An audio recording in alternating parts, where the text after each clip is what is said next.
Our first remote location this morning is at Tangipahoa Parish Jail.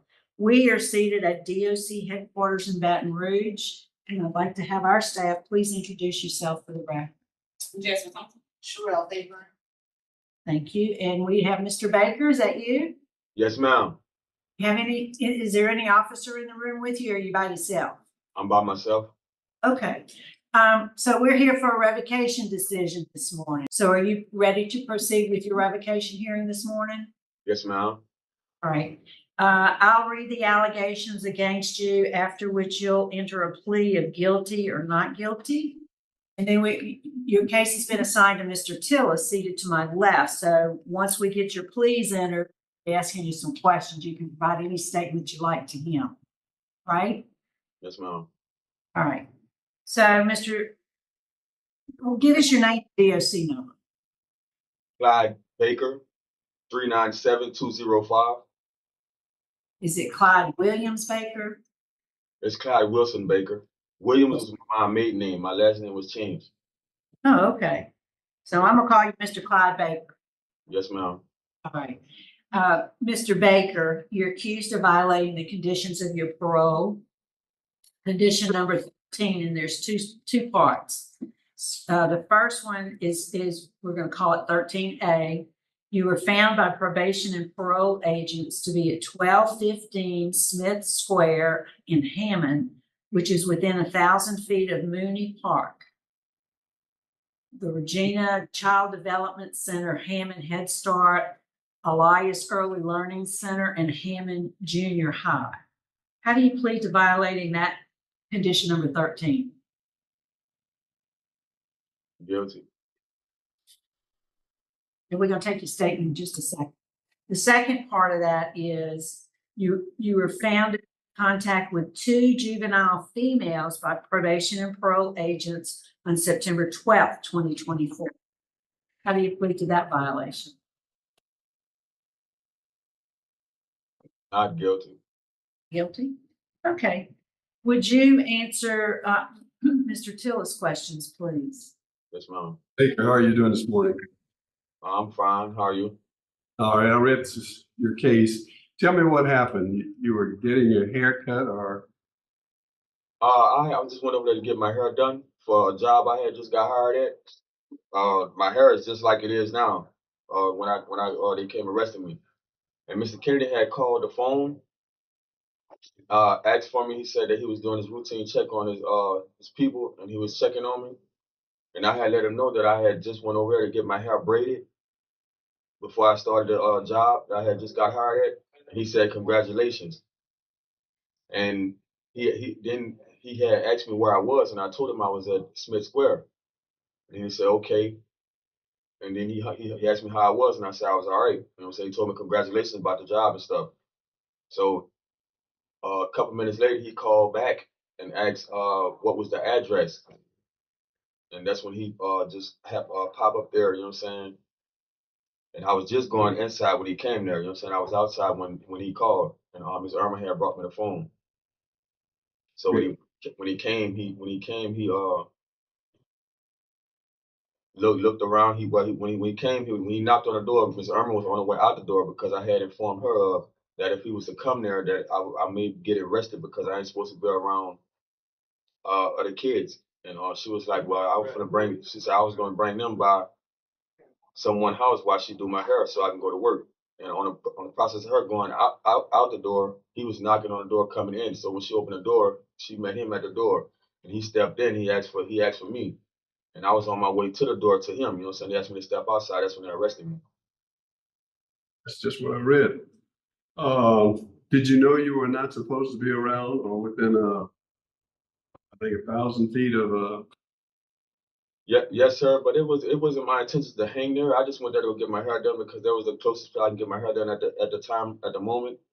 And I wasn't planning on just being around there because I knew I wasn't supposed to be there. I just went there to go get my hair done for that moment.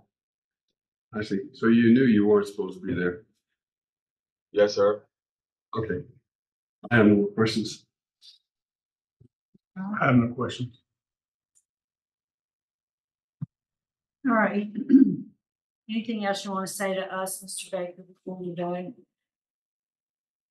I was just asking that y'all, you know what I'm saying, be lenient with me, you know what I'm saying, for it being my first time, you know what I'm saying, and give me another chance to get out there and get myself together. Due to it being so soon, I was at home in a good 2 weeks, you know what I'm saying, and I was trying to equip myself to go through with my parole, the few months I had left on there. Okay, we do have someone here. I'm sorry that your cousin is here with us. Irma Gales, I guess that's whose house you were at. Yes, ma'am. She wants to say a few words. Miss Gales, are you on the line with us? Yes, ma'am. Okay, go ahead and tell us what you'd like us to know. I was just would like for you guys to know that he was working on himself. He had got a job and I was trying to help him. So I feel like that he were trying to better his situation. And I would like to ask for a second chance also. All right. Thank you, ma'am. We appreciate you being. How long had you been out? Not even 2 weeks, like probably 11 days, 11 to 12 days. What about the job? You I, lost. yeah, well, when they was arresting me, the boss man was calling my phone at the time, you know what I'm saying, telling because I was supposed to be there for 3:30. He was calling to tell me to come in at 3 o'clock. And I was letting him know that I had a technical difficulty at the time. You know, so I don't know if he was upset by it being my first day and I was having an excuse not to come because I didn't tell him I was being arrested. But you don't think you get your job back? Oh, yes, sir. Yes, sir. Because I had worked there once before, you know what I'm saying, a couple years back. And he told me once I got myself together and took care of my problems, you know what I'm saying, that, you know what I'm saying, he would like to hire me back. So did your officer call Miss Irma's phone number? Yes, ma'am, because that's when I got out, she wanted me to go do my intake. And that's the only because I didn't have a phone at the moment. But when I did get my phone, I did call him with my number, but he said he must have misplaced it. All right. Is the panel prepared to? Yeah. I have one more question. Okay. I see that you're a fourth offender. Have you been through probation and parole revocation process before? How did you finish your other terms of supervision? I did my time flat, and this what I didn't understand. But they was trying to explain to me that the charge that they supervising me on, this charge is 26 years old. I'm not on parole for the chronology of a juvenile. You That on was 6 years ago. But I did my time flat then. I didn't. I never have been on parole. all right. Thank you. Yes, sir. That's the only choice. What about the fully pled guilty to B-bar? You know, it's real bad, Mr. Williams. And being out 11 days, my vote's going to be not to revoke. Okay. I'm gonna have to vote to revoke. I mean, the rules are very clear and you knew what the rules were. You just went ahead and violated them. I mean, it was plain and simple.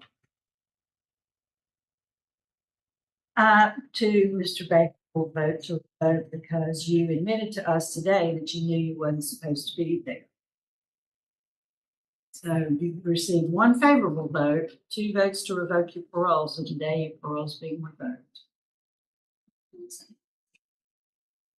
That concludes our business there. We'll sign off at 9:01 a.m. from Tangipahoa Health Parish Jail. Right, good morning. The Committee on Parole is reconvening. We're now at Ouachita Parish Correctional Center. Can you hear us okay? Yes, ma'am. Is there anybody in the room there with you? Any staff? Yes, ma'am. All right, we'd like to have the staff there introduce themselves for the record. Good morning, it's Deputy Marchand. Good morning, Deputy Marchand. Thanks once again for accommodating us this morning. Mhm. And we have before us Mr. Hobbs. Yes, ma'am. Could you introduce yourself, sir? Tell us your name and DOC number. William David Hobbs, 179339. Yes, sir, Mr. Hobbs. That's what I have. Let me introduce the parole panel to you. I'm Cheryl Renatza, Seated to my left is Mr. Chucky Tillis. To my right is Mr. Danny Byron. We're here for a revocation decision this morning. Are you ready to proceed this morning? Yes, ma'am. Right. I'm going to read the allegations against you. You'll enter a plea of guilty or not guilty, and then I'm going to turn it over to Mr. Tillis because your case has been assigned to him. Yes, ma'am. So you're accused of violating the conditions of your parole, specifically condition number 2, and it states you failed to report to your officer since April of 2020. Your whereabouts were unknown until your arrest on October 16, 2020. After your arrest on October 16, 2020, you absconded supervision again and your whereabouts were unknown until your arrest December 7, 2021. How do you plead to violating condition number 2? Well, ma'am, I'm guilty of that. Okay, so you can vote, plead guilty or not guilty. Guilty. Guilty with a statement. Yes, ma'am. So we'll take your statement in a moment. Okay. Finish with the pleas first. Then we have condition number 4, and it states October 16, 2020, you committed the offense of driving while intoxicated, third offense. It was determined that your blood alcohol content was 0.13, which is over the legal limit. On August 23rd, 2024, the charge was dismissed. How do you plead to violating number 4? Well, I Guilty. was guilty. Okay, with a statement, Yes, ma'am. would you answer Mr. Tillis's questions, please? Hi, morning. How are you, Mr. Williams? All right, sir. How you? Good. Would you elaborate on the first one? What happened? Why weren't you hooking up with your parole officer? What was the problem? Well, sir, I did do that until this happened. I knew I would be the scapegoat of this. I reported till October that this happened. The other man jumped out of that truck and run. I have all kind of lies against me and have one right here to prove it. But I knew that would be pinned on me. And I kept paying y'all, hoping one day I would run into the guy that was actually driving that truck. And I did, and I had the toughest DA here in town. And if I was guilty of all that, she would have never dismissed that charge. But I did abscond because I was scared. I'm not going to lie to you at all. But I'd have to go back. Now I'm in end-stage COPD, sir.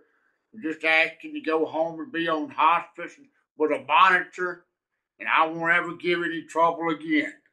That's all I'm asking for. Okay. What about the charges of driving intoxicated? Yes, sir. I was charged with that. It was dismissed. When the man come forward with his affidavit. So you were not. No, sir. I was in the passenger seat of that truck. That store clerk, we had a heated argument about 2 or 3 months earlier. And he relied on me profusely. I wasn't in any woods. They said I escaped the hospital, and here's my discharge papers and everything. But I did run, sir. I'm guilty of that. But like I say, Miss Shirley M. Wilson Davis would have never dropped that charge if I'd have been guilty. There's no way I would have went to trial on that. She's one of the strictest DAs here in Ouachita Parish. I see. Just let me go. I'll go catch up on these fees and get on a monitor and all. Sir, I'm really in bad shape. My whole bone from disease is done swole out here. I'd be glad to wear a monitor. I'm 61, weigh 125 pounds. I'll just go home and die if you would be so gracious just to let me do that. But I am guilty of being charged with all that. I really am. I'm just asking for one chance. I've seen other people here get 2 chances. I just want one to die with my family, sir. That's all. It would really be defeating your purpose to send me there for 5 years when I'm in a smoke-filled environment. I'm not going to live that long. That's why I'm in end stage right here. And Miss Donna Norman that works here can verify that I'm in a bad way. Like I said, I am guilty. Just one chance with that monitor, and you'll never hear a peep out of me, sir. I just want to die at home. That's all. If I wasn't in such a bad shape, I wouldn't be begging you, sir. My family's got $10,000 attorney fees. He lives right here on the south side of town. And I need to give that back, sir, please. You wouldn't only be helping me, you'd be helping my family. I see. I'm not going to give any trouble. Mr. Barra, You're currently on supervision for DWI, fourth offense. And then you're driving or allegedly driving after that, Yes, sir, I shouldn't have been drinking. and you still want us to give you a chance? Yes, sir. Okay, no question. Come on. you mentioned you want a second chance, but Mr. Hobbs, you're classified as a 7th felony offender. Yes, ma'am. I'm talking about the second chance on parole. Well, ma'am, I don't want to be smart or anything with you, but Melvin Tipton and Jack Robertson have been here since I've been in here. They got 2 chances to be released back out of parole violations. You're, What I mean by the now second listen, chance. I don't want to talk about anybody else but William That's right. Hobbs. No? Okay, How long you been in jail? 3 years.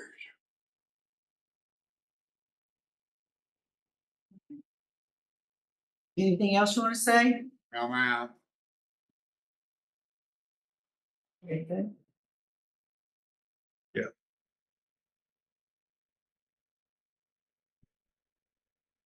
Yeah.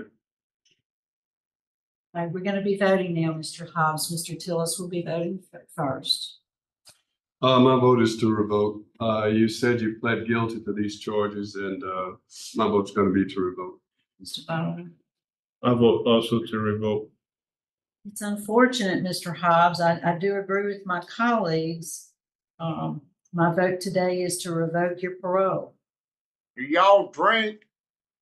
If you don't mind, when I get out, I'll come have a big old drink with you.